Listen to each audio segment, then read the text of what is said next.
We're very lucky to have these great guests. Cait McMahon is the Dart Centre Asia Pacific Managing Director, and it's also her last year, but she's an expert in trauma and dealing and journalism. She's received an OAM for her work in this field, has experience working at The Age as a counsellor and really been pioneering sort of work with Australian journalists and trauma. And Brett Mcleod, of course, most people in Melbourne who know journalism don't really need to be introduced to Brett Mcleod, but he's back in Europe and has extensive experience covering traumatic events around the world, and at home. And I think his insights will be invaluable to all of us. But we'll start it off with Cait, who'll just talk us through some of the issues that face journalists and how we should deal with trauma. Thanks, Cait. Thanks so much, Richard, and thanks to the Melbourne Press Club for having me.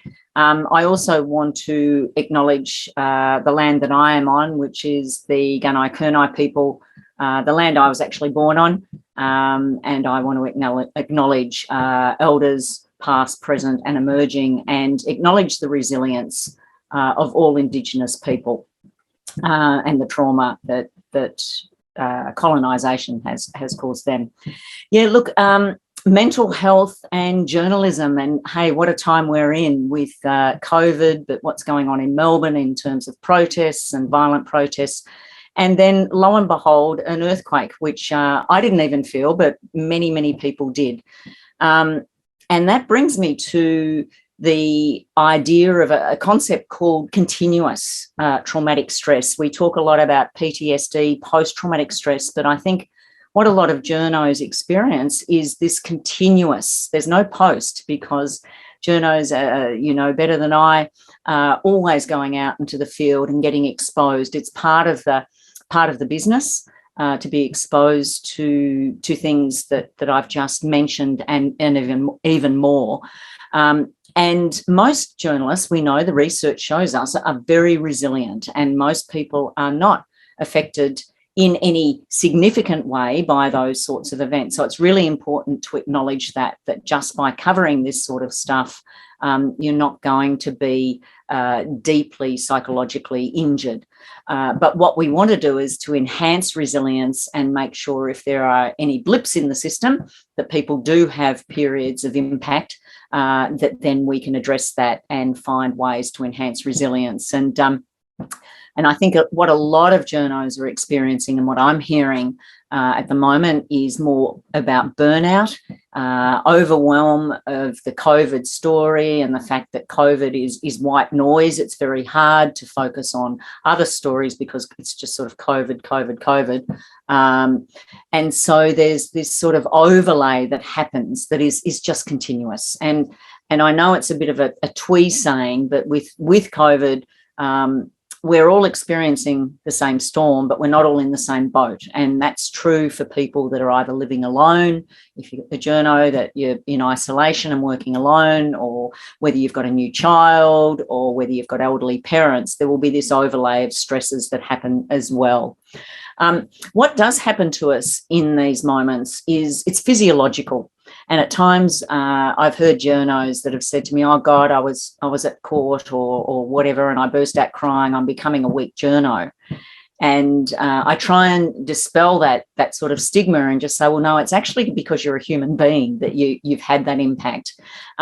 We are programmed as human beings to have these sorts of reactions to threat. As we know now, more and more journos are getting text threats, trolling, harassment. We're programmed. Most people know about the fight, flight, freeze response. Well, those sorts of responses cause the crying and the stress that we experience, and they're important because they help us remain healthy, because they're giving us signals that we need to intervene, we need to do something when we experience those sort of stress reactions. So, and the sorts of things that would have happened today for some people, like with that earthquake that I didn't experience, but other people did. If you've experienced what I've talked about, this continuous traumatic or stressful, extreme stress before, especially if you've experienced an earthquake, that will create a trigger response, an anxiety or a stress response in you, because it's reminding you of something that you've experienced in the past. So that's not unusual either. So what do we do about these sorts of things? Well, there's lots of strategies that especially journalists can apply. And I think with COVID at the moment, especially, there's so little we can control about this. And of course, as journos, you're not only experiencing this pandemic in your own life, then you've got to go and report on it as well. So it's a double whammy. And so there's so little we can control about it. And I think it's really important to do simple strategies, to apply simple strategies where you can take some sort of control in your own life, whether that's about creating a ritual between your work-life balance, because if you're like me, I'm spending much more time on my computer and sitting in my office for hours on end because there's not much else to do, so I may as well work. But it's really important to employ these sort of boundaries for yourself, these delineators where you actually get out and do some exercise or just get up and walk. Because what these stresses do to our brain, they produce a whole lot of chemicals, cortisols and adrenaline. And the best way to bring those, to dissipate those, is to get out and actually do some activity. And the research shows us that that's a real resilience enhancing strategy, is to get out, go for a walk, get some sun, get those vitamins that we need, and also to manage your social media devices. Now, I know as journos you can't get off all social media, but controlling that so it doesn't control you, especially during this pandemic, is really important. So sort of putting boundaries or flags on your social media so that you're not looking at it all the time. If you're a manager of staff, I think it's really important to model healthy behaviours. As managers, you no doubt will be feeling incredibly stressed as well, but modelling behaviours where you're not sending off emails to staff on their days off as much as possible, or sending them at 10, 11 o'clock at night if they're not on night shift. So again, it's about taking that sort of control of your own situation. Social connection is another really important thing we know that enhances resilience in extreme stress. And what we know, the research tells us, is that it's not just about receiving social support and getting support for yourself, but giving support to others is a really important strategy, and that actually enhances resilience. And I was talking today with a group of journos about how you might want to look out for people's stories and give them some positive feedback about their stories. And that would be a way of giving sort of peer support, if you like, in those moments. So respecting the work of others and acknowledging when they're doing good stories, because there's a lot of bad news, a lot of bad feedback out there from punters and audiences. And so to give each other that support is really helpful. Look, I might leave it at that. I've got a lot more I could say, but I would really like to hear from Brett and also be available for any questions that people want to ask. So I might hand back to Richard or to Brett at this point. Well, do you want to introduce me, Richard, or do you want me just to pick it up? You don't need any introduction, Brett. All right, I'll jump in and pick up on the back of what you had to say there, Cait. And if those who don't know, Cait's experience with dealing with journalists is enormous, and you've been right in the battleground with all of us in newsrooms. So you speak with fantastic experience and insight. For me, listening to this and seeing from this distance, I'm in my backyard in London. For those who don't know, I'm over here at the moment. Watching what's going on in Melbourne now is a real, it's shocking, some of those scenes, and in fact horrifying to see what's been happening to some of my colleagues there. And I just feel terrible watching that, because I also know it's not just the physical side of it when you're hit by a can in the back of the head like poor Paul Dowsley was, but also how upsetting that is and how it can really stay with you. And it reminded me it's the stories that are in your own backyard, which can often be the most affecting. There was a particular day when I was covering a story in Bangkok. There were riots there. It was a lot of people being shot. There was someone killed while I was there. So it was pretty traumatic. I got back home and one of my colleagues had been chasing a dodgy plumber for a story and got very badly assaulted. He ended up in hospital. And we talked about it sometime later, and he said, God, your experience was so much worse. And I said, no, I think yours was, because not only were you physically injured, and I wasn't, but also it happened in your backyard. And I think that's when you feel most vulnerable, when we see those scenes of during the protests this week. Your own backyard doesn't feel safe anymore. And that's, to me, very upsetting and something that's you can't walk away from it. You know, we often go and cover big traumatic stories. You know, I might go to a country town, cover a bushfire that's destroyed several houses, and someone's died, and that's upsetting for them. But at the end of it, most of us hop in the car and drive away. So it's literally a rearview mirror. But when you're in your own town, in your own city, and you start to feel vulnerable, that to me is much harder to shake. Now, because I'm older than probably most of the people watching this, when I started in TV, there was a massive event, and I thought about this week, which was the S11 protest. The World Economic Forum was being held right in the heart of the city.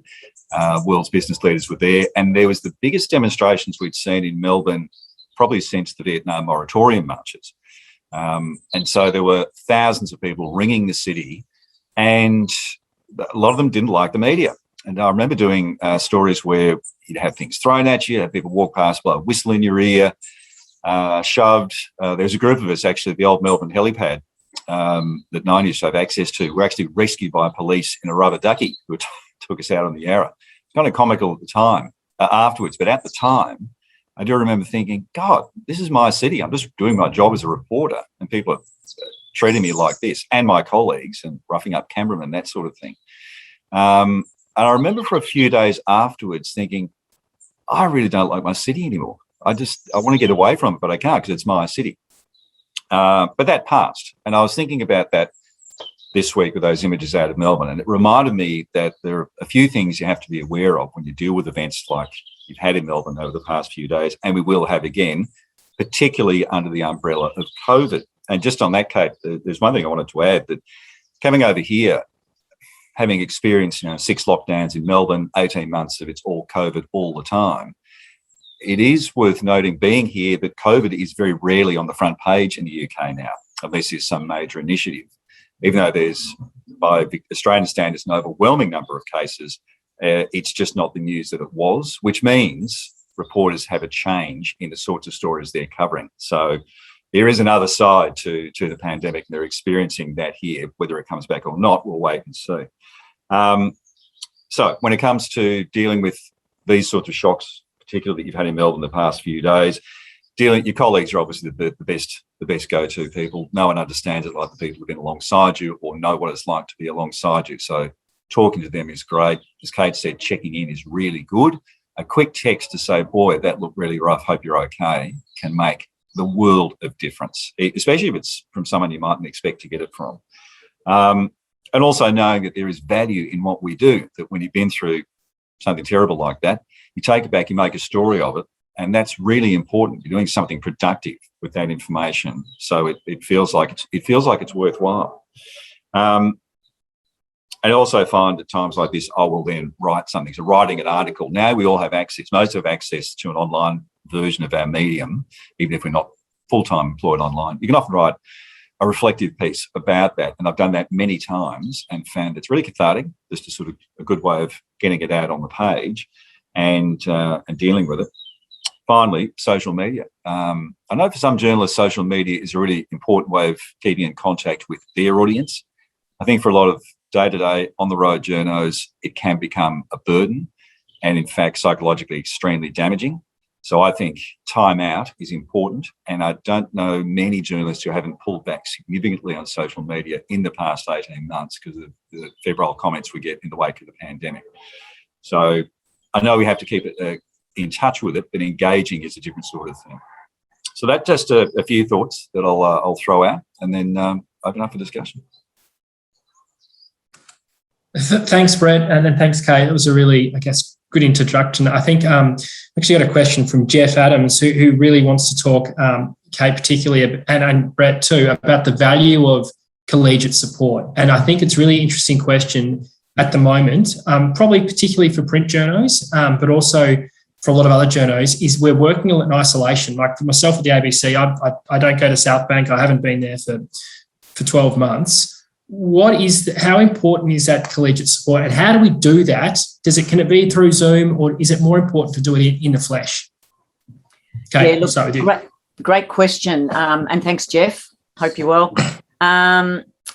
Look, it's one of the most important things. I mean, Brett has already said that, and I mentioned that the World Health Organization now says to us that it's, more important than going off to a counsellor after a significant, stressful, extremely stressful event or traumatic event. Having that social support from people who know you and get you is far more important in the first instance. And that's not to say that eventually someone may need to go off and see a psychologist, but that's sort of at the extreme end when other things are not working. That I know most news organisations now have employee assistance program, and that's sort of the default knee-jerk reaction, go off and see the EAP. But we know the research says that peer support, that collegiate support is far more important. And also what we know, the research says that a news organisation or any organisation taking their duty of care seriously and extending duty of care is really important. River Smith did some stuff in the States, some research on journalists, and she looked at two groups of journos. Ones that were doing sort of similar traumatic stories in both groups, and one group who wasn't supported by their news organisation compared to another group who was really supported. And it wasn't the trauma that was the defining thing for them, it was the lack of support that caused their trauma responses. So we know that social support from management and organisations is really important, but also that peer support is invaluable. So as Brett said, sending a little text or whatever is really important. But is it worth people trying to get to their office where authorised workers to actually just have that debrief at the end of the day for those big traumatic days, or can that be done online? I know you mentioned a text. Is it better to do it in face-to-face, do you think? Look, the research is showing that online is just as good. I mean, I don't like online as much. I prefer to be face-to-face, but the research is showing that it is just as good for people to do it. And also being creative. Not just doing support where you're debriefing about, sort of the traumas of the day, but finding ways to get together socially that's fun, like learning a new language or doing something daggy, is also really important as well. I'd add too, Rich, that I think I'm a big believer in face-to-face, only because particularly at the end of the day, you do your story, hop in your car, say you've been out at one of the protests, and you hop in your car and drive home, and it is quite isolating, that moment. Sometimes you need that moment to decompress. But I think if there is an opportunity to interact with another human being who's in your profession at some point, that to me is invaluable. I know here in London there's only 5 of us, and completely different scenario to the restrictions in Melbourne, but we all operate separately, but we also catch up together once a week, because it's one thing to send out emails and texts. You can organise things that way, but so much more the personal support comes from just being face-to-face.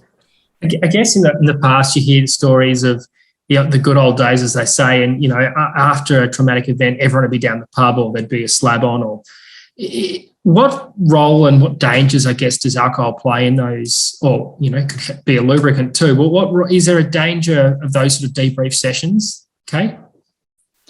Look, only the problem with alcohol is if it becomes the only way that people are, excuse me, I'm speaking too much, I need to drink water. It's not gin, by the way, yet.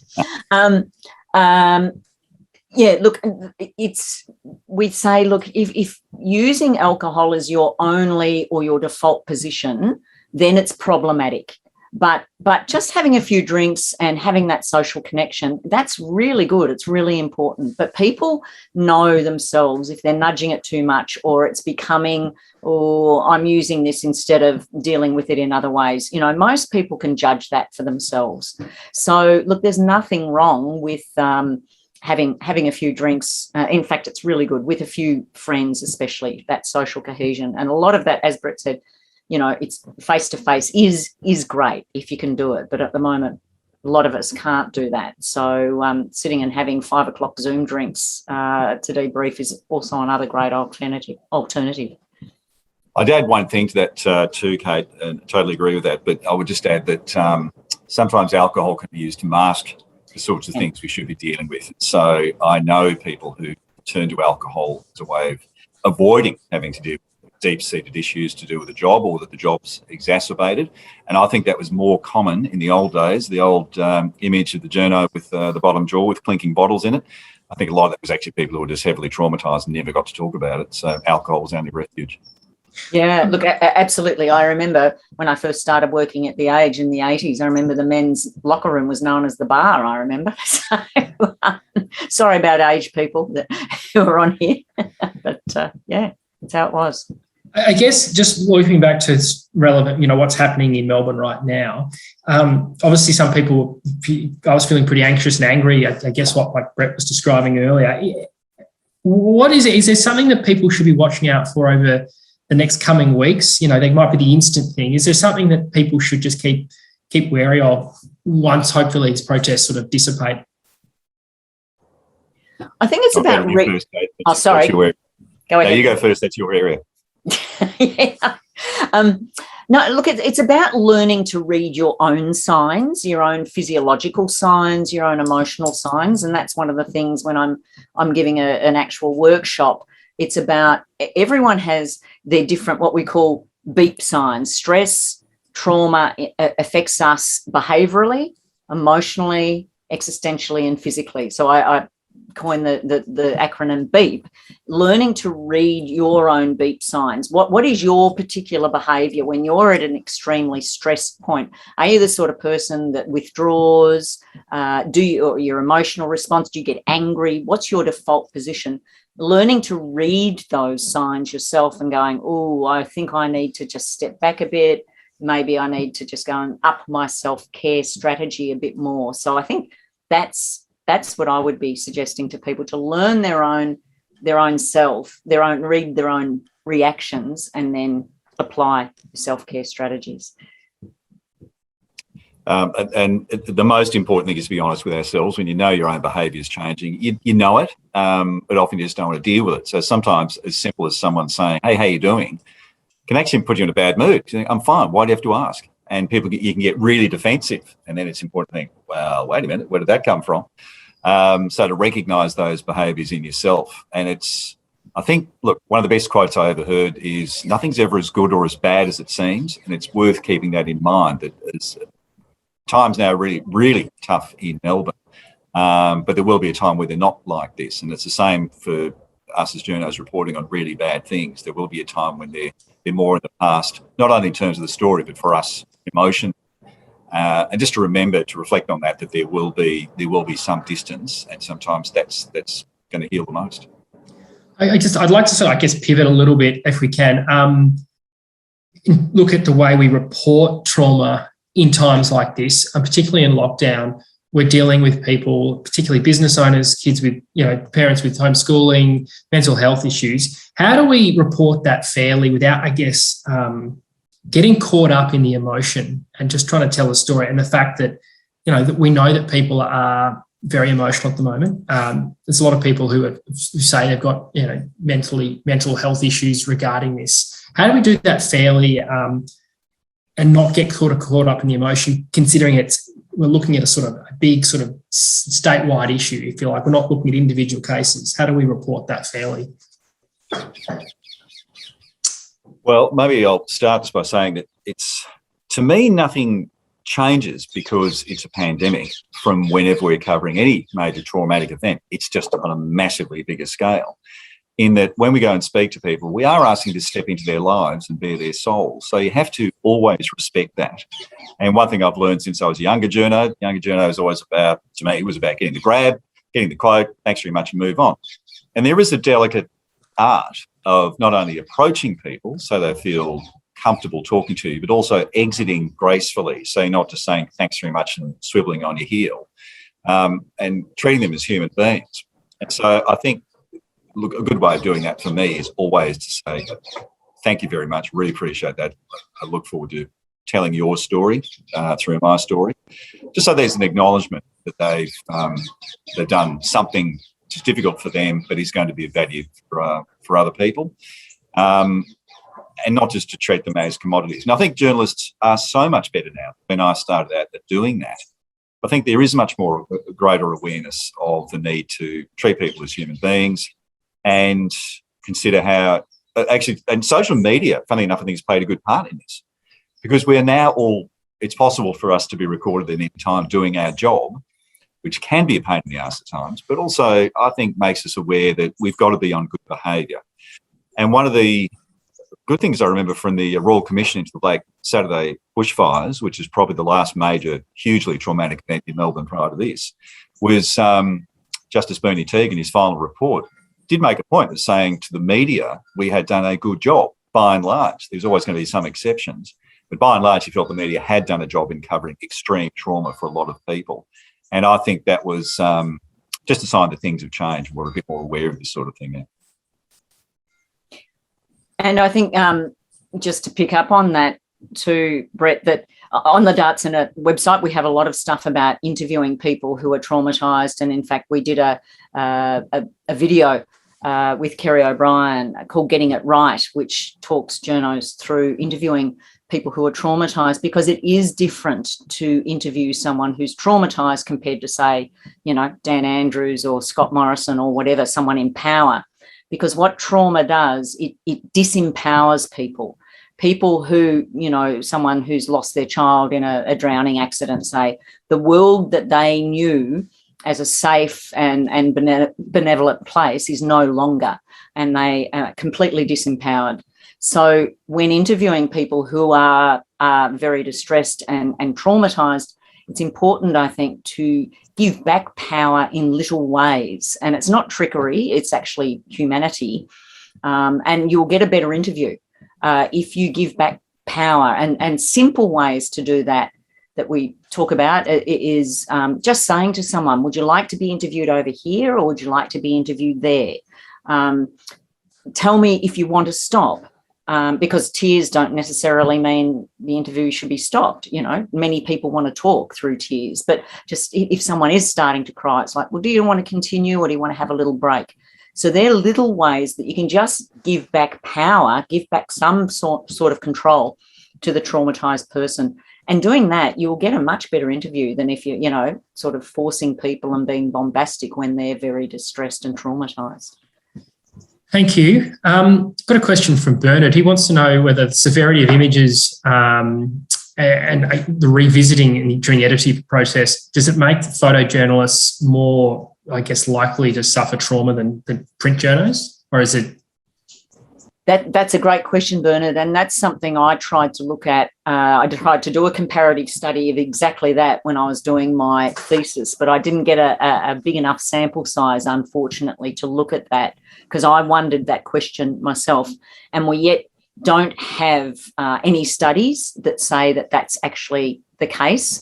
But anecdotally, we know that vision does tend to imprint itself. Like, having a traumatic reaction is a bit like a snapshot in the brain, a hot spot in the brain where things get imprinted, and that's why we have intrusive images and that sort of stuff. So if you are constantly seeing vision that is graphic and horrible, that can potentially imprint itself. Like if you're out in the field and you're seeing something graphic and horrible, it can imprint itself.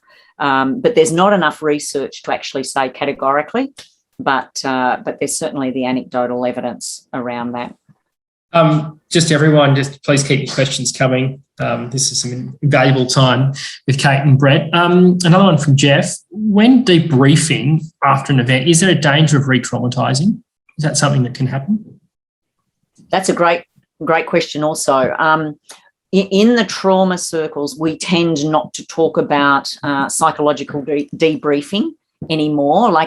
And when I say that, we talk about a specific form of debriefing where people used to be forced to sit in a room and everyone had to sit around and talk about what they saw, what they felt, what they smelt. You know, those days of that forced debriefing is regarded as not good practice. That can re-traumatise. The sort of debriefing that is good is where you give people an opportunity to say, hey, look, if you want to get together, we're going to have some sandwiches, and if people want to just sort of download.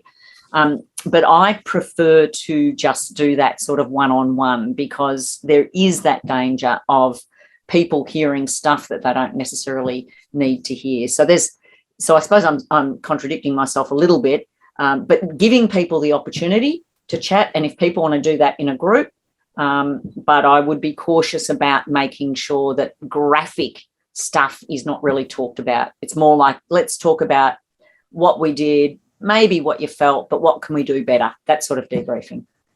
A question for probably more for, well, I guess for Brett for experience, but also Cait from your work. What are the strategies? You spoke at social media. Is there evidence that mental health in reporters has deteriorated with the use of social media? Obviously, taking a step away from it's become really important for a lot of journalists. Brett, you've mentioned that. I personally have done that too. What's the evidence out there about it? Well, I'll defer to Cait to see if there's any physical evidence yet. I think the pandemic just changed everything, because we'd all treated Twitter in particular as our personal rolling news services, and it still has value in that. But the angry, sometimes vile feedback just intruded on our days, and you can say it's rubbish, and you can say they're loopy, but in fact, some of it's always going to stick with you because you're reading it in your name and it's directed at you personally, and often things that people wouldn't say to you if they saw you in the street. So that's the part where I think you need to use the block or the mute button fairly judiciously, and there's absolutely nothing wrong with that because you owe it to yourself to protect yourself. Do we need to keep using it as reporters? I think we can't avoid having it simply for being on the road and keeping up to date with what's going on, because we all know we can often be going through Twitter and think, oh, I didn't know about that. That's handy for the next live cross, the next update I've got to do. But in terms of engagement, I think that's where most people become a lot more careful, even more than judicious. I just think careful in what they put out there, and reverting back to just getting facts out rather than simply offering a judgment. And maybe that's a good thing. I think it's a shame because I do like hearing journos' views on things, even during a news conference. But the dynamics changed enormously, I think, particularly in Victoria in the past 18 months. It has become a lot more heated, and there's just a lot less reward for giving that sort of engagement. So stepping back, I think, is the only safe way to protect yourself. Yeah, from a research perspective, there is research. The ICFJ did some research, I think, under Julie Passetti, and DART was part of that. That it's not so. It's more the harassment and the attacks, online attacks and trolling has risen, and of course, when that rises, then people's reactions and their well-being isn't as robust. And of course, we know that, how Maria Ressa is being treated, how she stays so resilient, I don't know. But, the fact that there are known troll factories that attack journalists now and just bombard journos with vile and horrid stuff, it has taken a toll on people's well-being, journalists' well-being. That's what the research is showing at the moment. Brad, I guess a practical question. If you're on the ground reporting a rally like we're seeing in Melbourne at the moment, what do you do in the moment or during the day? Not afterwards, not the debriefing. Is there anything you do in that moment that makes you extra aware of your mental health or what might happen, or is there just reporting it, as you go, as you normally would? I think I've just become a lot more aware of the need for peripheral vision, like keeping your wits about you so you're looking around. And I don't know if that's so much to do with mental health as simple situational awareness. This is actually part of hostile environment training, which I think we need to do more of in Melbourne, so that you're aware of your own safety. Because if you're not safe, you can't do your job properly. And in those environments, it is very hard to feel safe. So you need to, and if you're with a photographer or a camera operator or someone else looking out for each other as well as yourself, and making sure you're not caught in the wrong place at the wrong time. I mean, in terms of mental health, I think, no, there's nothing specific I could recommend at the time, except if people are shouting things at you, abusing you, there is a natural human instinct to want to bite back, but engaging really yields good results. So moving away if you can. Of course, as we've seen, not everyone has the ability to move away. You're being hounded, and that's awful. But I think there is nothing wrong with taking a big step back if you're starting to feel in the wrong place at the wrong time. Do you think employers, this is a question from Alex Wake, do you think employers are doing enough to support journalists right now?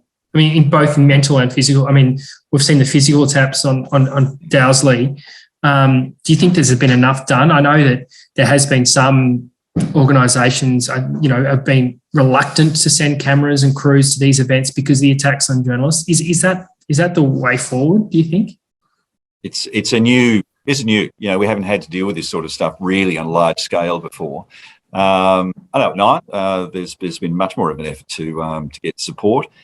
Whether people are taking it up is always the issue, though. I mean, I had a friend who is a psychologist who worked with the police force for a long time. They said his biggest battle was not so much with the command, but was getting the members to go and actually get some sort of counselling. So it's great if organisations offer it, and they should offer it, but we have to take it up as well. Often most people think, no, I don't need to, it's a sign of weakness, or I'm fine. I give it to people who really need it. But I don't know anyone who doesn't need that sort of support after a time like this, just to give you a sense that you're moving in the right direction. Even if all you did was to hear, hey, you're doing the right things and you're handling it really well, that's great. That might be all you need. But I think it's incumbent on us to take that up. I think what has changed I'm hoping for the better, is a recognition that sending reporters into hazard situations and reporters being physically hurt does not make good journalism. I think there was a sense, and up until quite recently, that if reporters, Camo's getting hit by someone who's walking outside the magistrate's court, wow, that's great pictures, and that'll be good for the promo. It started to be a recognition that it actually doesn't do the profession any good. It's bad for the people involved, it's bad for your own staff. I'm thinking people in management are getting a bit more of a greater awareness of what real damage that does, and might make for a good promo for that night. But what are you going to do to the person who might end up leaving the profession as a result? I guess on that point, and I'll open this up to Cait as well, what do you do in that case when, I guess, support is maybe not offered and you feel like your colleagues need help? But your superiors aren't there. Is that something we're seeing, or do we think we're in a situation where that's being addressed? Yeah, look, no, I think news organisations do need to do more. But what I'm starting to hear, once we would say, oh, look, management need to do more to help the journos and to destigmatise and make help more available. I'm hearing more and more the managers also need support. So it's almost like the executive teams need to really do something in terms of giving the managers the not just the emotional support, but the financial resources to be able to deal with rosters in a better way, to employ more staff. And I was hearing just today with a news organisation, there needs to be more editors. Journalists are starting to say, we need more editors, we need more managers. And they're saying we haven't actually ever said that sort of stuff before. But they're so thin on the ground that it's having a trickle-down effect. So it's a whole organisation thing now that I think news organisations need to look at, giving support right through from the executive team to the managers to the staff. A question from Bernard is just talking, it sort of raises the issue of war reporting, where a journalist might drop out of a situation, probably something you've experienced, Brett, where you fly into a city or a country that's experienced some sort of event and then you leave. How do you deal with, I guess, almost survivor guilt? Is that something we see from reporters who are flying, in and out?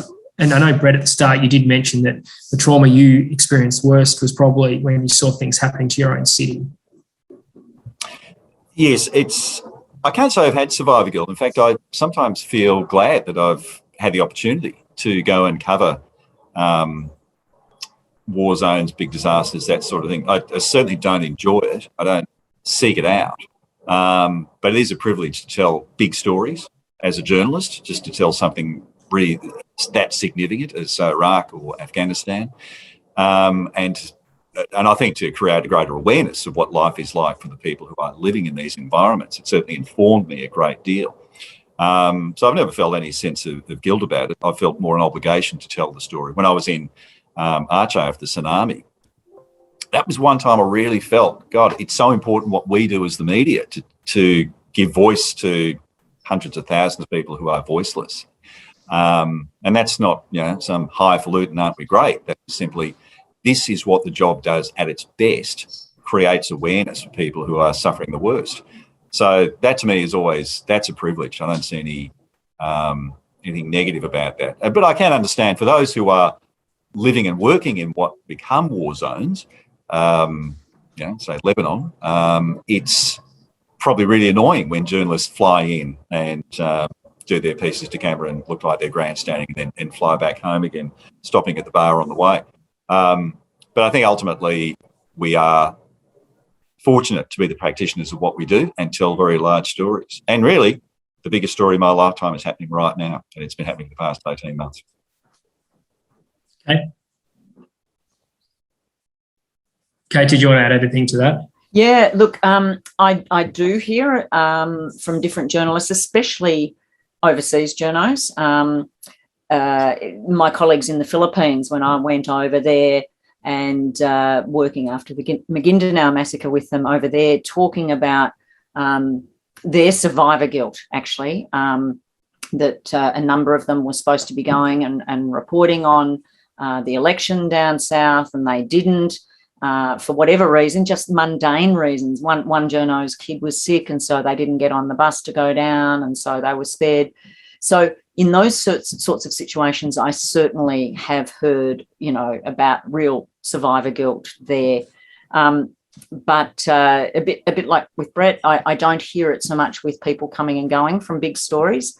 I hear the other side of the fly-in, fly-out journos, even in regional, situations where, there's a big story in a regional area and all the metro journos fly in and then come and do their bit and then they leave, and then all the local journos are left to pick up the pieces because the locals are pissed off with the media and then they get the flack.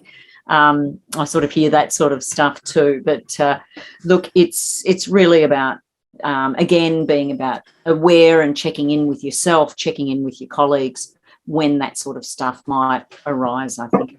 And on this point, there's a question from the floor about, is there survivor guilt amongst journalists being able to keep doing their job during the pandemic while most other people are unable to continue life as normal? I certainly know from my point of view is that my colleagues and the people I work with on the Spring Street Press Gallery are pretty acutely aware of how privileged we are that we can keep working.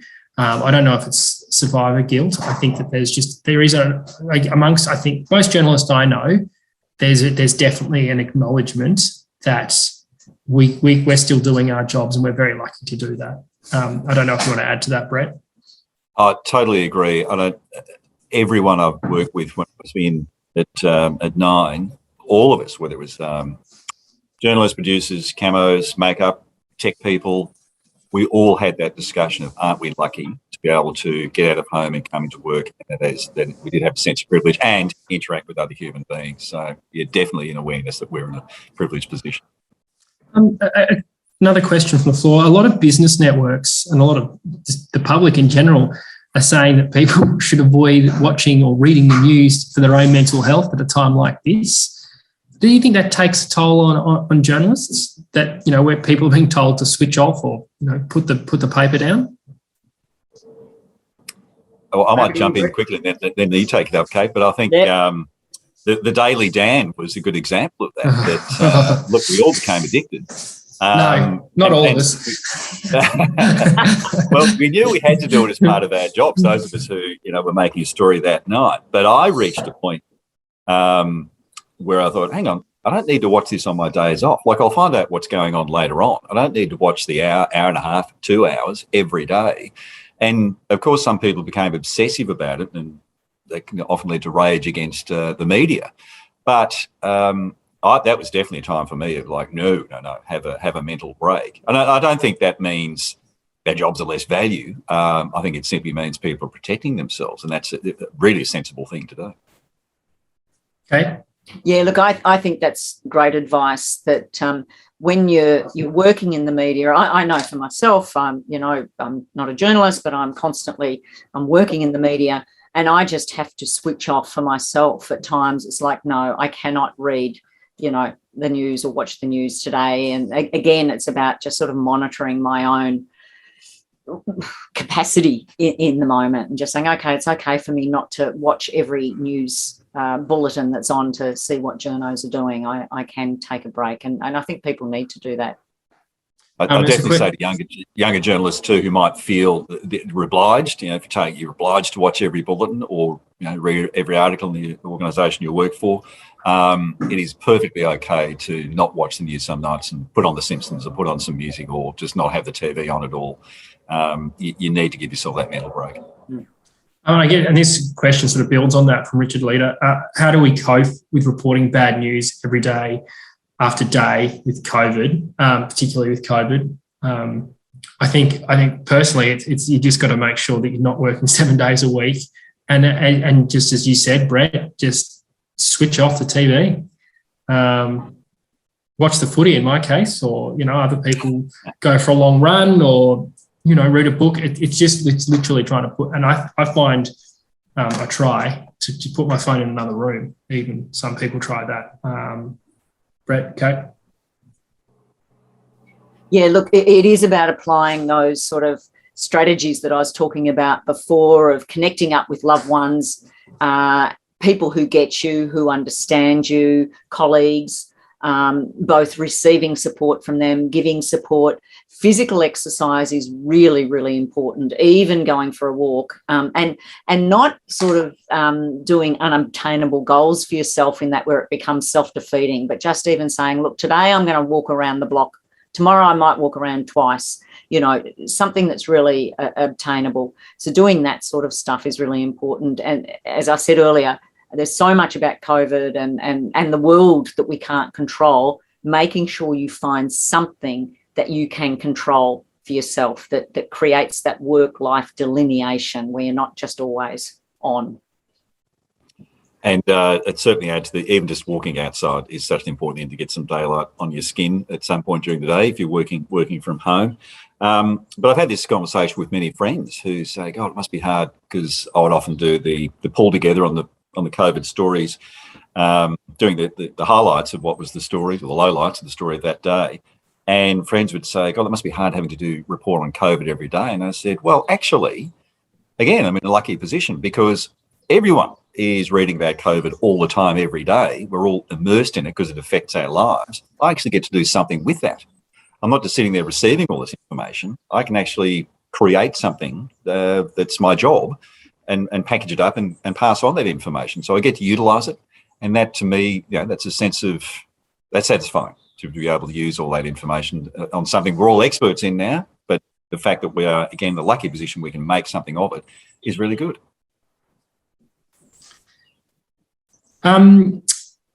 Brett, I guess, how do you go about switching off, given you're working across, GMT and, reporting to Melbourne and Sydney and et cetera? How does that work? It's important. I'm having to rediscover all this because last time I was here was just over 15 years ago, and technology has changed enormously. So I can, as I'm doing here, kind of work from home, which I couldn't do back in the early 2000s. So that is good because it means that you can do what you want to, where you need to, where is most convenient. The downside is you're never completely away from work either. So there's no office as such. And this replicates what many people are going through right now. So I'm still discovering ways of dealing that. But I think there has to be a time each day when you're not working or you're not checking on your phone constantly.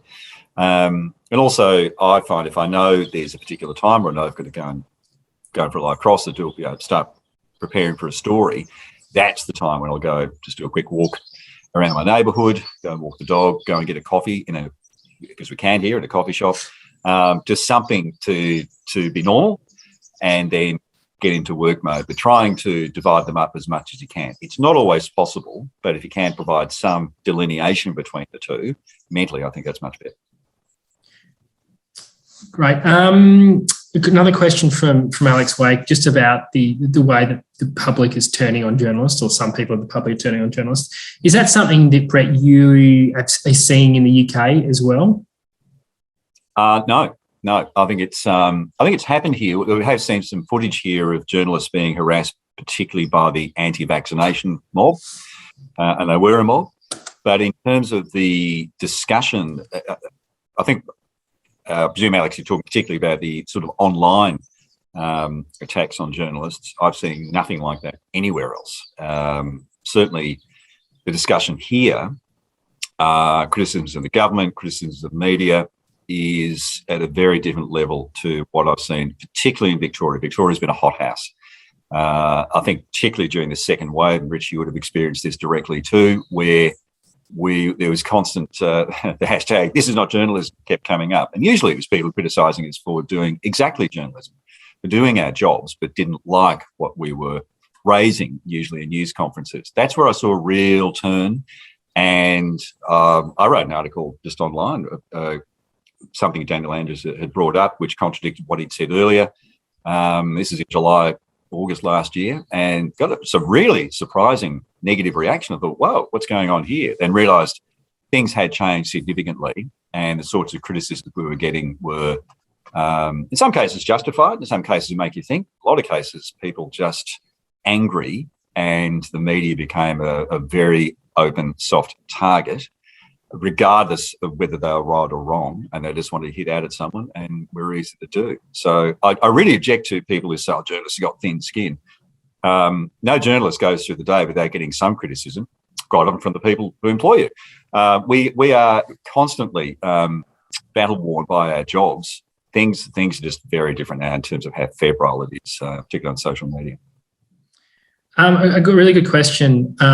What is it in the media that manages to bring us joy at the moment? How important is that, Cait? Oh God, joy is so important. Finding ways to find joy, to write about joy or positive stuff is gratitude. I'm just hearing, people talking about feeling grateful about having their jobs. I too feel that. But it's vitally important to have that. It gets all those sorts of positive chemicals going on in the body. So finding ways to maintain joy really, and I think that's I think audience wants that too. I think there is certainly as an audience, as a punter myself, I really want to hear more stories about resilience from COVID. I'm really bloody sick of the numbers, and I mean we all are. But hearing how people who've dealt well cope and through their adversity, I think that sort of stuff is really important too. And I think too, there's a lot to be said for just the joy of doing, coming up with a well-crafted line, finishing a script and thinking, that works. Oh, right.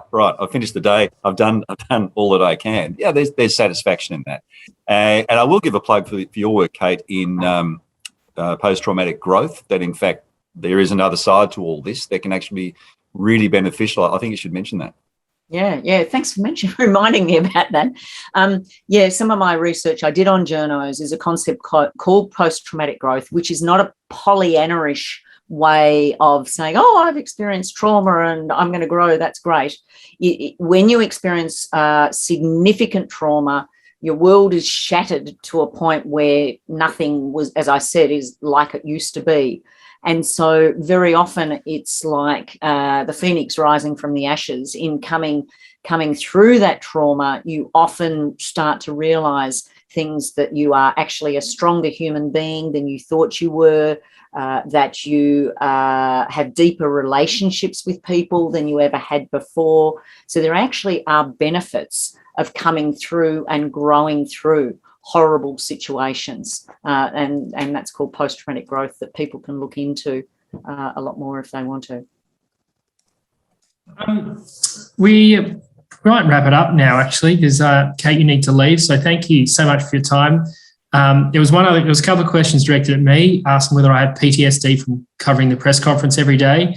The answer is no. I don't like they're very laborious and can be pretty boring, but it's not in terms of PTSD. It's not too much of an issue. It's more the repetition that's frustrating. And at the end of the day, it's numbers. It's a premier. It's not dealing with someone who's got, who's just suffered trauma. One last question from Sue. She's presenting to journalism students tomorrow. What would you tell your younger self and new journalists today, Brett, about, looking after your mental health? Very good question. I would say, if you can, try and find a good mentor on the way. Usually I can think of various people along my journey, and I've been around since the mid-'80s, who've just been a good touchstone to say, is this right?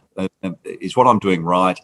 And yeah, usually it's an older person, but just to gain from their experience has just been invaluable. So if you can find that person, you're really fortunate to just act as your sort of a spiritual guide in a way. Someone you trust, someone you think, I like what they do and the way they do it, but how do they deal with these sorts of things? That would be, to me, the most important thing you could do for yourself.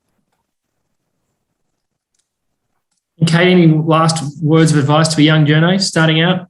Look, exactly that. I was sort of nodding away as Brett was saying that, finding a mentor, that someone that you can go back and check in with is just really important. So I think that's, I suppose the other one would be to always be prepared, prepare as much as you can before you go out on a story. If you're feeling anxious about, say, going and doing a death knock, speak to someone who has done it before, and then think that through as to how you may do that, rather than just sort of trying to wing it. If you prepare yourself mentally, it actually, again, it can really enhance your resilience. And that links into exactly what Brett's talking about in terms of getting a mentor.